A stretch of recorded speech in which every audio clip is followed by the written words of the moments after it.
Hello again, everyone. Welcome to Washington Gun Law TV. I am Washington Gun Law President William Kirk. Thanks for joining us. Coming to you from Las Vegas, Nevada. We are down here for SHOT Show 24.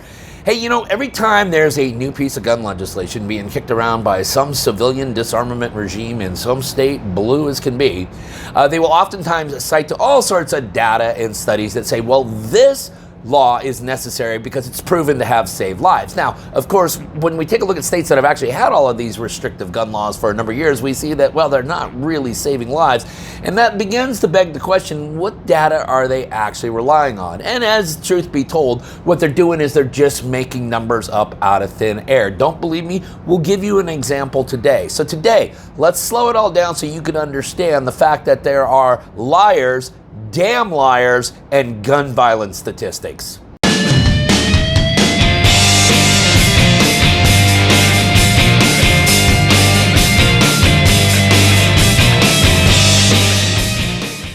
Okay, so this is what we're talking about today. Every single time a state legislature is kicking around some wonderful idea of civilian disarmament, which is going to save lives. So whether it's an assault weapon ban, a high-capacity magazine ban, pre-purchasing licensing, ammo tax, the list goes on and on and on and on. There's a million different things, none of which seems to be working. There will always be some state legislator who says, well, statistics have proven to us that this will save lives.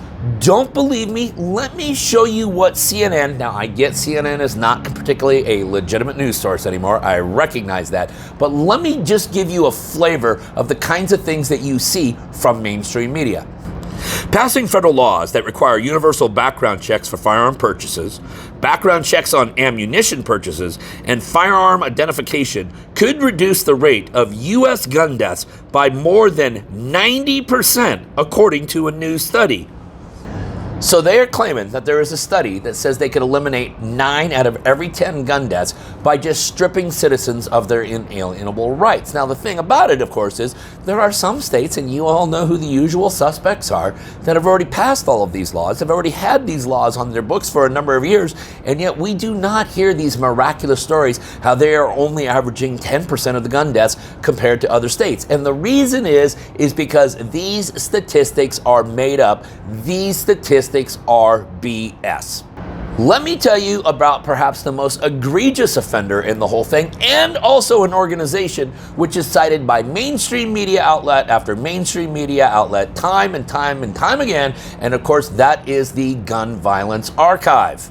As a matter of fact, the next time someone says, hey, according to the Gun Violence Archive, there was 221 school shootings, understand that any incident involving a firearm at a school, including just discovering one in the parking lot, discovering one in a student's bag, discovering one in a locker, actually is recorded by the Gun Violence Archive as a school shooting. I'm not joking. Don't believe me? Check out this data right here. This is pulled right off of their page, and you will see number of shots fired, number of people injured, 0. There are incidents occurring nationwide in which a gun is brought to school that the Gun Violence Archive is reporting as a school shooting. Here's one right here from January 19th of this year. In fact, you can see this happened at Little Cypress Morrisville High School in Orange, Texas. The type of incident characteristics was a non-shooting incident, school incident, gun at school, no death or injury, elementary, secondary school, possession of gun by felon or prohibited person. And then, take a look at the notes here. Student drove parents' car to school, did not know firearm was in vehicle.